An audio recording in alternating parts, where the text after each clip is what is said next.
Muy bien, seguimos en Stock disponible desde el escenario del poder. Conversaciones ciudadanas necesarias para el Chile que estamos haciendo entre todas y entre todos. Y tenemos periodismo independiente con Interferencia.cl y su editor general Andrés Almeida. Andrés, ¿cómo estás? Bienvenido a Stock Disponible. ¿Cómo estás? Bien, gracias. ¿Encerrados ya?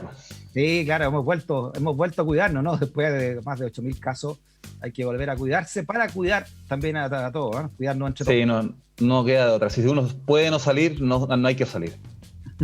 Oye, pero los contenidos siguen igual, lo decíamos recién con Marco Kremerman, y ustedes trajeron una nota muy interesante esta semana que tiene que ver con el atentado al grupo periodístico de Televisión Nacional allá en Araucanía Antigua.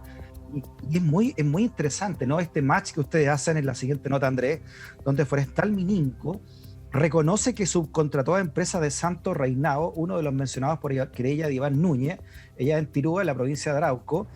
Un día después de señalar que no se referiría a la situación, la empresa de la familia Mate confirmó que recibían una prestación por parte del dirigente hasta que decidió postularse de la convención constituyente, ¿no?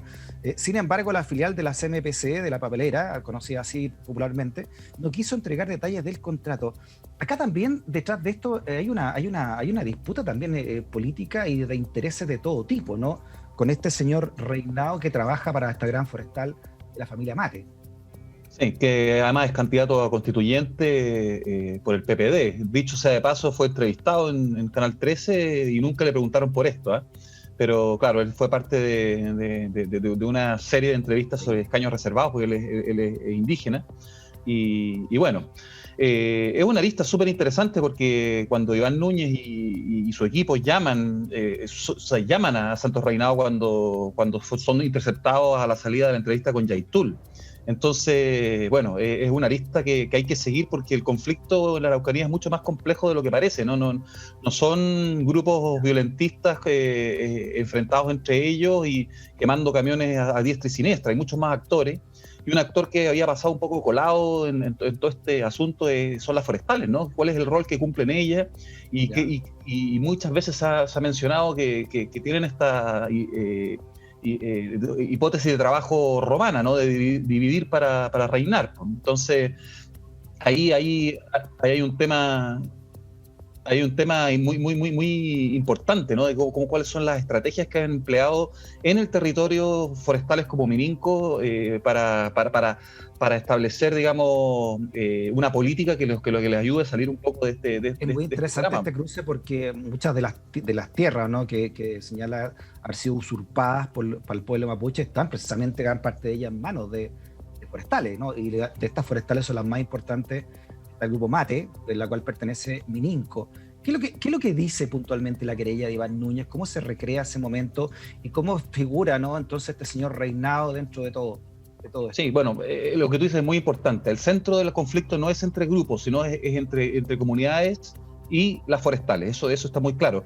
La forestal tiene que entregar sus videos de sus drones. Entonces acá aparece en esta escena del conflicto no solamente como víctimas que ellos siempre han querido aparecer, sino que aparecen también como actores. Y eso quizás es lo más relevante que aparece de esta investigación que hemos realizado nosotros. Santo Reinao aparece mencionado sin ningún tipo de acusación. La querella es contra quienes resulten responsables, pero evidentemente en la narración de los hechos se destaca la participación de Santo Reinao como en esta llamada por teléfono, así como también como de otra dirigente, ¿no? La que aparece en el otro artículo, ¿no? Que nosotros mencionamos, que es apellido Huenumán. Ahí lo tenemos, ¿no? Para que lo liguemos al tiro, ¿no? Como la forestal Mininco, Reinao y Huenumán, los hombres clave en el conflicto que envuelve al ataque al equipo de TVN allá en Tirúa, ¿no? Dice que la querella de Iván Núñez menciona que tuvo conversaciones con Santo Reinao y Gladys Huenumán, ligados al PPD y al PC respectivamente. A ambos se les señala como cercanos a Mininco de la CMPC, ¿no? Y mantienen distancia con la CAM. Ya, expliquemos entonces cómo es esta disputa, ¿no? Y por qué, cómo nace este atentado, en qué momento se reúnen con uno y con otros. Y cómo entonces se dividen, ¿no? También los mapuches, ¿no? Entre los que están en la CAM y otros sectores, pero también los que están trabajando para las forestales tipo Mininco. Sí, bueno, la narración de los hechos es clara, ¿no? Va el equipo de TVN y interceptado por un grupo ligado a Huenumán, donde le preguntan de manera bien hosca, ¿no? ¿Qué es lo que van a hacer? Comenta que van a entrevistar a Héctor Yaitul. Le dicen, bueno, Yaitul ya no nos representa. Estamos hablando de esta persona que ha decidido tomar una postura más bien de negociación con las forestales. Hay que decir que después de la muerte de Camilo Catrillanca, muchas tomas sucedieron de estos grupos que eran afines a las forestales, que se dieron un poco vuelta a la chaqueta, pero que con el correr del tiempo han vuelto a la lógica de negociar.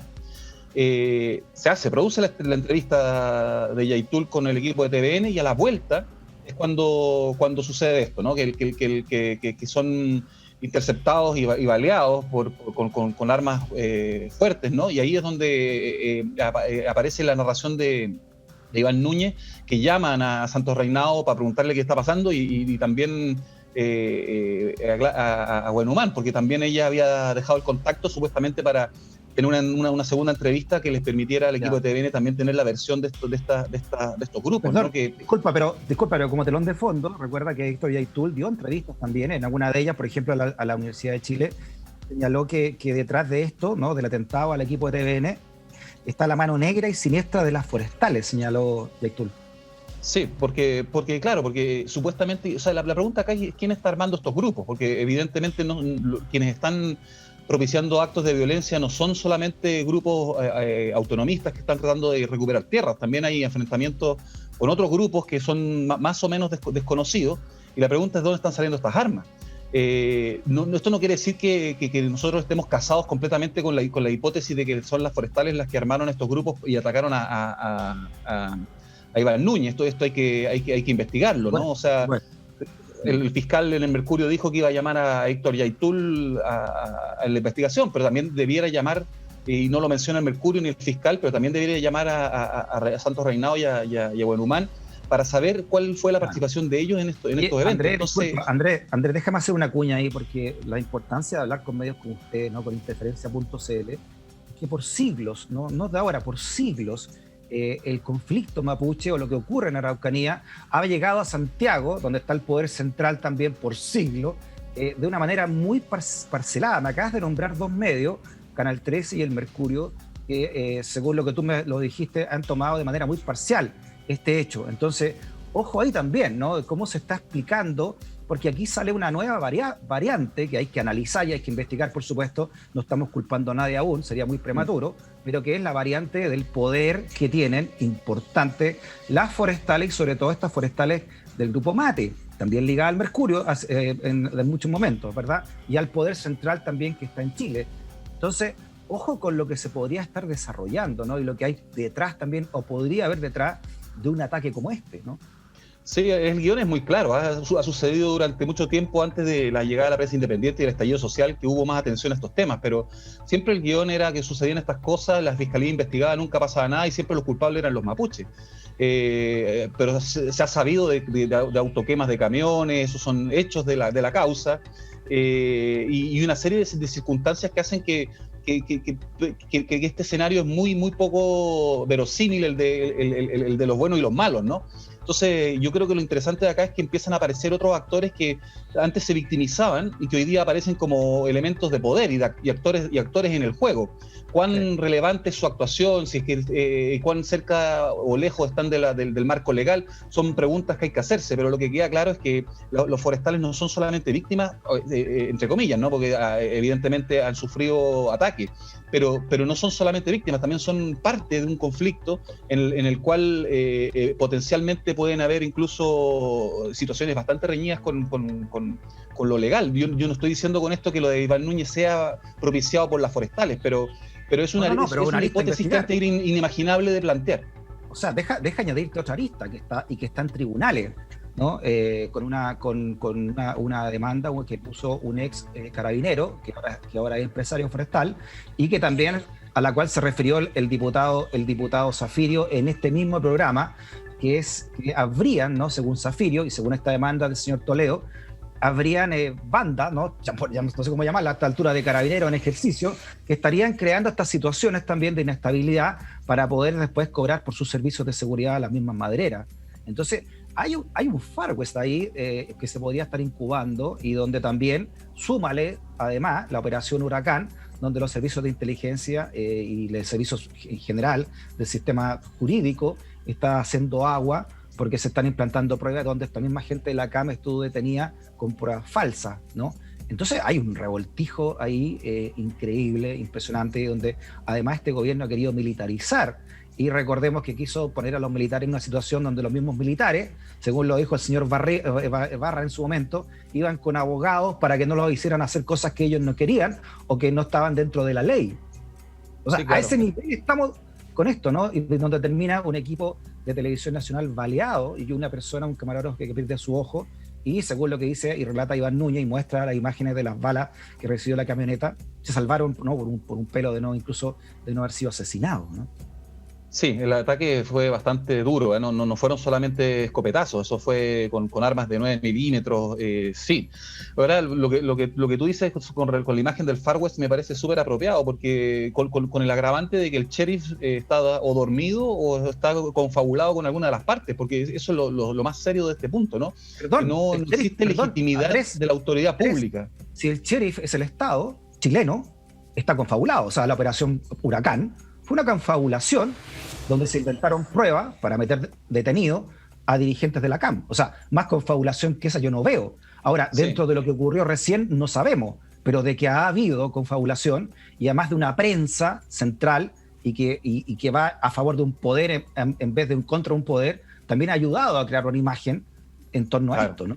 La prensa ha sugerido todo el tiempo que se trata esto de una querella entre la CAM y la UAM y que poco menos que esto fue un castigo de la UAM a la CAM porque ya perdió poder Héctor Yaitul en la zona y se han hecho una serie de hipótesis que con el correr del tiempo se hacen bastante inverosímiles, especialmente cuando tú no consideras los actores que están en la querella. Entonces, esa prensa no ha cubierto, ni siquiera se ha preguntado por Santo Reinado ni por Gladys Huenchumán. Entonces, hay un acto de deshonestidad también en esa prensa que no aborda todas las aristas. Mira, para eso es bueno saber la historia de Chile, Andrés, una prensa que también señalaba que se mataban como ratones, ¿no? ¿Te acuerdas cuando se hablaba de que en plena dictadura, ¿no? Mientras asesinaban chilenos, los servicios de seguridad decían que era un enfrentamiento entre servicios entre izquierdistas, ¿no? Prácticamente esto, donde se mataban como ratones. No hay que olvidar eso, ¿no? Hay un modus operandi que podría estarse repitiendo, y por eso hay que tener mucho ojo, y es tan importante hablar con ustedes, con prensa realmente independiente como Interferencia.cl y otros, para que nos digan realmente o no, al menos nos den material de juicio para entender o tratar de entender qué está ocurriendo allá en la Araucanía. Sí, bueno, es la paradoja, ¿no? Que la prensa establecida, oficialista, está trincherada. Eso es muy, muy, muy, muy extraño, ¿no? O sea, se ha trincherado en ciertas posiciones de las cuales no sale. Entonces, nosotros venimos acá, digamos, sin lógica de trinchera, porque estamos tratando de cubrir, digamos, y aprovechar ciertas ventajas que nosotros tenemos de poder publicar cosas que otros no pueden publicar porque tienen intereses comerciales. No olvidemos que la CMPC publica avisos en los diarios, es poderosa. Entonces nosotros no tenemos esa dificultad y podemos entrar en distintos temas, pero sin de una perspectiva de trinchera, sino de verdad tratar de ver qué es lo que está sucediendo en una zona donde probablemente esté el núcleo del conflicto de la sociedad chilena, que tiene que ver con cómo históricamente el Estado ha tratado a los miembros del país más vulnerables. Estamos hablando del Grupo Mate, ¿no? Basta leer los libros como el de María Olivia Monker para ver cómo también profundizaron su riqueza en dictadura del Grupo Mate, uno de los grupos más importantes chilenos, ¿no? Basta leer también libros como el de Javier Rebolledo para entender qué es lo que es el Grupo Mate y el poder que tienen como cuánta plata reciben de la AFP, por ejemplo, ¿no? En fin, ¿no? Todo el gran poderío a los cuales se enfrenta también el pueblo mapuche en sus reivindicaciones, con todos los lazos que tienen con el poder central del país, con la gran élite del país, ¿no? Así que está muy interesante, me imagino que van a seguir ahí profundizando ustedes en eso. Sí, seguimos en eso, sí. Porque hay que develar esa mascarada, ¿no? Esto ha sido una mascarada desde los 90 en adelante, ¿no? Donde siempre hubo una sola versión y nunca se investigó. Ni se averiguó ni periodística ni judicialmente lo que pasaba. Yo creo que ahora el país cambió. No solamente que apareció la prensa independiente, también el estallido social cambió la predisposición de los chilenos y de los mapuches a escuchar cosas distintas que no sean las versiones oficiales y oficialistas. Muy bien, ¿te parece ir otro tema que trajeron ustedes en Interferencia.cl, don Andrés Almeida? Tiene que ver también con un tema de seguimiento, ¿no? Narcos Chile, la tercera parte de Narcos Chile, agente PDI, acusado de participar en muerte de un ex informante, operaba automotora vinculada a narcotraficantes, ¿no? Señala que un policía antidrogas tuvo hasta diciembre una automotora que usaba los mismos proveedores y la misma logística del negocio de autos del traficante y ex informante Alex Cuevas, asesinado en 2015. Esto tiene mucha relación con el otro PDI, por supuesto, que ustedes han dicho, ¿no? Que estaba señalando este grado de corrupción que habría allá en la PDI del norte. Sí, esto ya vamos en el tercer capítulo de esta saga, ¿no? de denuncias que trae Patricio Sánchez, que es el PDI, que todavía pertenece a la institución, que ha hecho toda esta denuncia y que ha caído en oídos sordos por parte de la PDI, pero también, en cierta manera, Fiscalía. El caso que denuncia él pasó de Arica a Tarapacá, Antofagasta, sucesivamente, porque no había resultados, digamos, por distintas razones.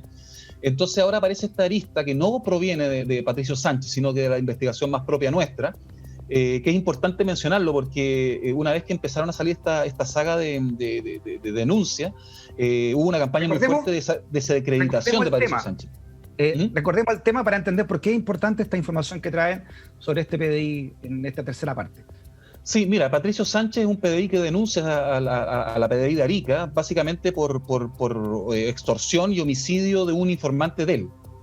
Todo esto cae en una trama kafkiana, ¿no? Donde él nunca avanza en la investigación, es desoído por todo el mando de la PDI. Se ponen obstáculos en la investigación. ¿Ya? Eso obstaculiza en la investigación, y finalmente él queda como un llanero solitario contra todo esto para tratar de desentrañar un homicidio que tiene muchas cosas extrañas, ¿no? Y que él sospecha, ¿no? De que fue más bien un ajuste de cuentas por parte de la PDI, más que un homicidio de narco. Uno de los narcos, bueno, hay muchos elementos que permiten pensar eso. Esta persona va contra la corriente con mucha fuerza y es bastante desacreditado, ¿no? De distintas maneras, y una presión muy fuerte para que no prosiga con estas investigaciones. Pero nosotros nos atenemos a los hechos. Más allá de las motivaciones o el carácter personal de Patricio Sánchez, nosotros vamos a lo que pasó y lo que no pasó con respecto a sus denuncias. Y lo que encontramos en concreto es que hay elementos de investigación que son suficientemente atingentes por meros procedimientos de investigación policiales, pero incluso periodísticos, que no son seguidos por la PDI. No se entrega información al Ministerio Público, se entrega tarde, se entrega de forma parcial, hay acusaciones de extorsión que no se siguen, etc. Entonces sucede esta trama. ¿Qué es lo que ha dicho Héctor Espinosa, el director de la PDI que veíamos recién en pantalla? ¿Cuál es la versión oficial entonces de las investigaciones? Nosotros hemos hablado una vez con la PDI a propósito del primer artículo y bueno, ellos negaron a rajatabla todo esto, dijeron que estaba ya sancionado, que el crimen estaba sancionado, pero había un montón de aristas que desconocieron simplemente, ¿no? Incluso desconocieron que Alex Cuevas, que es el informante asesinado, haya sido informante de la PDI, lo cual está totalmente acreditado. Entonces la PDI está en una postura muy a la defensiva. Ahora nosotros cuando hicimos esta tercera entrega, que no tiene que ver con Patricio Sánchez, sino que tiene que ver con uno de los policías, con Mauro Díaz, que agarró el negocio de Alex Cuevas en la automotora, que era el principal vehículo de lavado de dinero. Y nosotros hicimos la consulta a Espinosa y la verdad es que dijo que por agenda no podía atender a nuestras consultas. La verdad es que... Disculpa. El asesinado tenía un negocio. Sí. Y ese negocio lo agarró un PDI ahora. O sea, el mercado, no el negocio en sí, sino el mercado. Él tenía una automotora cuya principal fuente de importación venía de Houston, de autos reensamblados, digamos, o chocados, pero que los arreglaban en Houston y los exportaban a Chile. Ese era el negocio de Alex Sánchez, de Alex Cuevas, en el cual él le permitía lavar dinero, ¿no? Bueno, una vez que Alex Cuevas desaparece de escena, aparece una nueva automotora, pero que tiene la misma ruta, el mismo giro, de traer a autos de Houston de la misma manera. Y además, y esto es muy raro que un funcionario de la PDI, Mauro Díaz, tenga un negocio de ese estilo, ¿no? Tú tienes que declarar esas cosas en la PDI, tú no puedes llegar y tener negocios así si eres funcionario público y más encima si eres policía. Entonces, ¿qué pasó con esa declaración? ¿Qué hizo la PDI con respecto de esto? Además, no nos olvidemos que hubo dos casos muy importantes de importación de autos, lo cubrió el Canal 13, uno de ellos, ¿no? De los casos Houston y Barroco, en los cuales incluso hubo importación de autos con armas adentro, que no fue exactamente la automotora de Díaz, pero fue lo que pasó con Chile Motores, por ejemplo, también. Claro, y además hay un personaje clave que se llama Fernando Cabrera, ¿no? Que él es quien operaba esta cuestión con Alex Sánchez y curiosamente es el único que no está preso del grupo de Alex Sánchez ligado a la automotora. ¿Este PDI entonces está activo? ¿Qué pasa con este PDI? Claro, él está activo, es acusado como parte de la camarilla por parte de Patricio Sánchez y no ha sido investigado. Ese es el principal problema que hay dentro de esto. No ha habido una investigación para aclarar cuál ha sido su participación en esa automotora y está confrontado con la versión que dice que la acusación concreta que hace Patricio Sánchez contra él es que lo extorsionó. Le ofreció 300 millones de pesos, si no recuerdo mal, para que dejara de hacer las acusaciones que hacía y que se quedara callado, digamos, y siguiera, digamos, operando la camarilla tranquilamente. Muy bien, don Andrés. Sí. Es policial doblemente la lectura de ese artículo, porque realmente es muy interesante cómo se va tejiendo esta red que es bien desoladora la historia, pero entretenida. Aquí no hay gato encerrado, hay un zoológico entero encerrado aquí adentro, así que me imagino que va a seguir esto porque algo tienen que decir sobre ese oficial activo de la PDI, ¿no? Algo tienen que decir en algún momento. Por ahora han jugado a la carta de quedarse callados y apostar, digamos, al Chile antiguo, en que estas cosas se acallaban, y hay muchos negocios también de la PDI con la prensa, ¿no? O sea, de entregar ciertos datitos. Si tú cortas eso, cortas fuentes de información importantes. Entonces nosotros vamos a seguir informando sobre esto. Y bueno, en algún momento Héctor Espinosa tendrá que hablar, si no es con nosotros, tendrá que ser con el fiscal nacional, pero esto ya es un tema que está a la altura del fiscal nacional Abbott, ya rebasó las lógicas de las fiscalías regionales. Don Andrés Almeida, un abrazo grandote, nos encontramos nuevamente la próxima semana con el periodismo independiente. Ese monto se le da 3.000 pesos la suscripción, ¿verdad? Siempre hay que llamar a eso, ¿no? Sí. Nosotros podemos hacer este negocio gracias a este aporte, porque realmente es muy importante para nosotros, así podemos seguir trabajando y entregando este tipo de información. Muy bien. Chao, Andrés, que estés bien. Chao, mucha suerte. Muy bien, hacemos una pausa en el profesor Gonzalo Peralta. Seguimos hablando de corrupción en Chile, la historia política de la corrupción. Comenzamos en el 70 horas en adelante, hasta llegar a los días de hoy. Imperdible, con el profesor Gonzalo Peralta. No te vayas de la sintonía.